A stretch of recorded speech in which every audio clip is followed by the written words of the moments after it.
The Giudicato of Logudoro, also known as the Giudicato of Torres, after Torres, the ancient name of Porto Torres, is a historical state which covered the northwest portion of Sardinia from the 10th through the 13th century. Logudoro was one of 4 Giudicata into which the island was divided during the High Middle Ages. The others were Gallura to the east, Arborea to the south, and Cagliari to the southeast. Logudoro was the largest of the Giudicata, but also the second to be swallowed up by a foreign power. It was divided into 20 curatoria ruled by curators. History. In the 9th century, the Arabs and Berbers followed aggressive policies of expansion and piracy in the Mediterranean. The conquest of Sicily by these groups in 827 effectively cut Sardinia off from the central government and military might of the Byzantine Empire. In the absence of instruction or reinforcement, the Sardinian provincial Byzantine officials, called iudices, began to govern autonomously.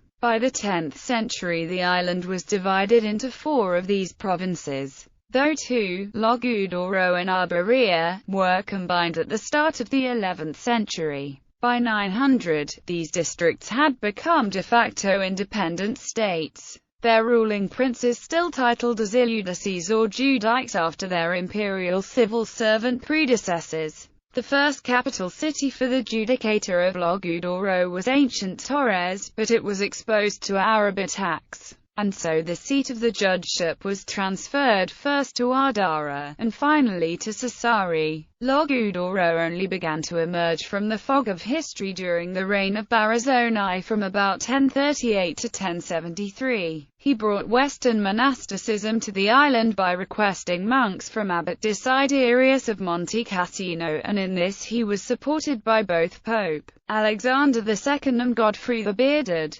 Margrave of Tuscany, though the Archdiocese of Pisa, thitherto chief religious influence on the island, opposed it. On the death of Barazoni, Arborea chose its own judge in Marianus de Zori, while the Logudoris chose Andrew Tanca. The Giudicato of Logudoro came to an end in 1259, when the Judicessa Adelasia died without an heir. After this, Logudoro was effectively ruled by the Genos of families of Doria and Malaspina, and the ruling family of Arborea. Sassari meanwhile became an autonomous city-state.